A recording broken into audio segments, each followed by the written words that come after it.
बिहार में बैठे नीतीश कुमार चले हैं मोदी को हराने।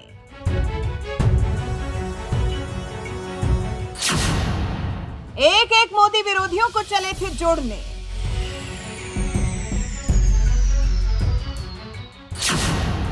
मगर यहां तो आपस में ही भिड़ गए मोदी विरोधी।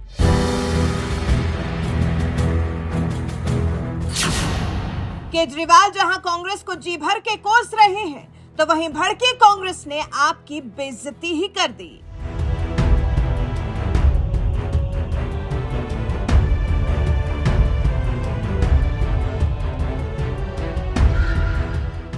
सुना है एक मोदी को हराने के लिए सारी विपक्षी पार्टियां 23 जून को बिहार की राजधानी पटना में जुटने वाली हैं, क्योंकि बिहार के मुख्यमंत्री और विपक्ष के अगुवा बने घूम रहे सीएम नीतीश कुमार ने सभी मोदी विरोधी पार्टियों को बिहार आने का न्योता जो दिया है।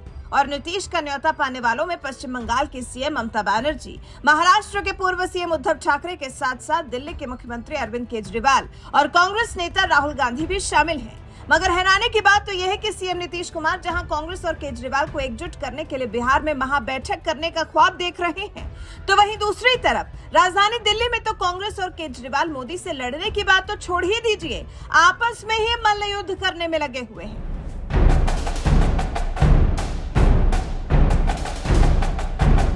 दरअसल बिहार के सीएम नीतीश कुमार जिन विपक्षी पार्टियों के दम पर देश की सत्ता में बैठे पीएम मोदी को हराने का ख्वाब देख रहे हैं, वो विपक्षी पार्टियां तो लोकसभा चुनाव से पहले ही आपस में लड़ भिड़ रही हैं। अब राजधानी दिल्ली की सत्ता संभाल रहे सीएम केजरीवाल की आम आदमी पार्टी को ही देख लीजिए। दिल्ली और पंजाब जीतकर नई राष्ट्रीय पार्टी बनी आम आदमी पार्टी के पास लोकसभा में भले एक सांसद की ताकत हो, दावा दिल्ली और पंजाब में अकेले दम पर लड़ने का कर रही है। यानी सीएम केजरीवाल चाहते हैं कि दिल्ली और पंजाब में आम आदमी पार्टी मजबूत है और कांग्रेस कमजोर। इसका मतलब है कि आने वाले लोकसभा चुनाव में कांग्रेस को दिल्ली और पंजाब में चुनाव नहीं लड़ना चाहिए, ये दोनों ही राज्यों से आम आदमी पार्टी के लिए छोड़ देना चाहिए। ये कहा जा रहा है कि एमपी और राजस्थान में आम आदमी पार्टी चुनाव लड़ेगी, वहाँ पर कांग्रेस को नुकसान पहुंचाएगी। तो ऐसे में अपोजिशन ही अपोजिशन का वोट काटेगा, तो फिर एक साथ आने का क्या मतलब है? हम तो ये बात एक बात बताइए, 2015 में कांग्रेस की सीट 0, 2020 में दिल्ली में कांग्रेस की सीट 0, तब भी वो यहाँ चुनाव लड़ते हैं। क्यों लड़ते हैं वो यहाँ चुनाव? वो कह रहे हैं कि पंजाब और दिल्ली के अंदर चुनाव नहीं लड़ेंगे, हम भी कह देंगे राजस्थान और मध्य प्रदेश में हम नहीं लड़ेंगे। आइए टेबल पे आके बातचीत तो कीजिए। पिछले 2 लोकसभा चुनाव दिल्ली की 7 सीटों में से एक भी सीट पर कांग्रेस जीत हासिल नहीं कर पाई है, तो वहीं दूसरी तरफ विधानसभा चुनावों में भौकाल टाइट करने वाली आम आदमी पार्टी का भी खाता नहीं खुला है। लेकिन इसके बावजूद केजरीवाल की पार्टी कह रही है कि दिल्ली और पंजाब में कांग्रेस अगर लोकसभा चुनाव नहीं लड़ती है, तो फिर आम आदमी पार्टी भी मध्य प्रदेश और राजस्थान में नहीं लड़ेगी। सीएम केजरीवाल की पार्टी ने जैसे ही प्रस्ताव दिया, कांग्रेस तो जैसे बुरी तरह से भड़क गई। पार्टी के दिग्गज प्रवक्ता रागिनी नायक ने तो साल 2014 के लोकसभा चुनाव की याद दिलाकर आम आदमी पार्टी की गजब ही बेइज्जती कर दी। एक ट्वीट में कांग्रेस प्रवक्ता रागिनी नायक ने केजरीवाल को याद दिलाते हुए कहा, ये मुंह और मसूर की दाल। 2014 में 432 लोकसभा सीटों पर चुनाव लड़ 414 पर जमानत जब्त करवाने वाले, 2023 में राष्ट्रीय पार्टी होकर उपचुनाव में जीते एक लोकसभा सांसद वाले हमें बताएंगे कि कहां चुनाव लड़ना चाहिए और कहां नहीं। कांग्रेस प्रवक्ता रागिनी नायक ने केजरीवाल को साल 2014 के लोकसभा चुनाव की याद दरअसल इसलिए दिलाई है क्योंकि नई पार्टी बनाने वाले अरविंद केजरीवाल ने लोकसभा की 543 सीटों में से 400 से भी ज्यादा सीटों पर उम्मीदवार उतार दिए थे। यहां तक कि खुद केजरीवाल नरेंद्र मोदी के खिलाफ चुनाव लड़ने के लिए बनारस पहुंच गए थे, लेकिन मोदी की प्रचंड लहर में जहां 414 उम्मीदवारों की जमानत जब्त हो गई, तो वहीं खुद केजरीवाल को भी बुरी तरह से हार का सामना करना पड़ा था। उस हार के बाद केजरीवाल ने दोबारा चुनाव लड़ने के लिए कभी बनारस का रुख नहीं किया। ये हाल तो आम आदमी पार्टी का साल 2014 के लोकसभा चुनाव में हुआ था। और बात साल 2019 के लोकसभा चुनाव की करें तो इस चुनाव में तो आम आदमी पार्टी का और भी बुरा हाल हुआ। 2014 में पूरे देश में 4 सीट जीतने वाली आम आदमी पार्टी महज 1 सीट पर सिमट गई। यहाँ तक कि जिस दिल्ली में केजरीवाल पिछले कई सालों से सरकार चला रहे हैं, वहाँ तो आम आदमी पार्टी का सुपड़ा ही साफ हो गया। और मौजूदा हालात की बात करें तो इस वक्त आम आदमी पार्टी के पास महज 1 सांसद है और इस 1 सांसद वाली आम आदमी पार्टी चली है 49 सांसदों वाली कांग्रेस को सलाह देने कि वह पंजाब और दिल्ली में चुनाव न लड़े। बस इसी सलाह पर कांग्रेस बुरी तरह से भड़क गई और तंज मारते हुए यहाँ तक कह दिया कि अब ये हमें बताएंगे कि कहाँ चुनाव लड़ना है और कहाँ नहीं।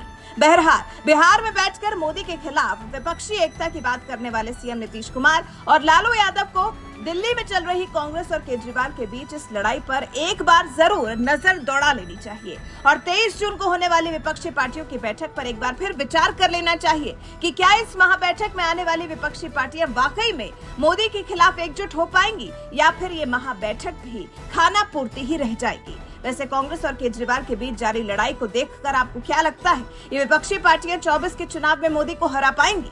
अपनी राय हमें कमेंट कर जरूर बताएं।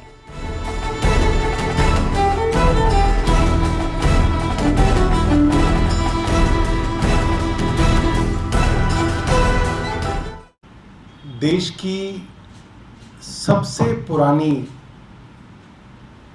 Political party Indian national Congress, जिसके विषय में लगभग रोज लोगों के बीच में चर्चा रहती है कि कांग्रेस की बदहाली के कौन लोग कारण हैं, कांग्रेस क्यों उभर नहीं पा रही, इसके पीछे कौन लोग हैं, कांग्रेस की लीडरशिप के अंदर क्या समस्या है।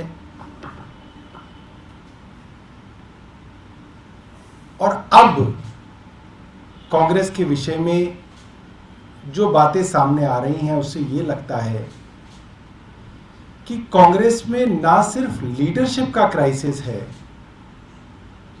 कांग्रेस के पास आइडियाज का भी क्राइसिस है।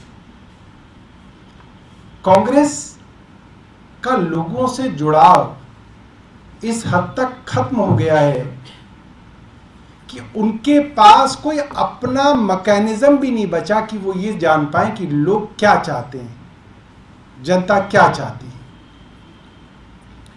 और इसका सबसे बड़ा जो कह सकते हैं सबूत पब्लिक डोमेन में जो आता है वो ये है, देश की सबसे पुरानी पार्टी, देश की सबसे नई उभरती हुई ग्रो करती हुई पार्टी से आइडियाज और मैनिफेस्टो तक चुराने लगी है। मैं देख रहा था कि क्या कोई तरीका है कि हम अपने इलेक्शन मैनिफेस्टो को कॉपीराइट करा लें कि कोई और ना चुरा पाए। हमने देखा अरविंद केजरीवाल ने पहली बार यह कहा कि भाई इलेक्शन मैनिफेस्टो तो झूठे होते हैं, हम जो बात इलेक्शन के अंदर अपना वादा करेंगे वो अरविंद केजरीवाल की गारंटी है कि अरविंद केजरीवाल खड़े होकर कह रहे हैं ये चीजें मैं पूरी करूंगा। और कांग्रेस इस शब्द गारंटी तक को चुरा चुकी है। हिमाचल के अंदर कांग्रेस ने अपने मैनिफेस्टो को गारंटी कहा,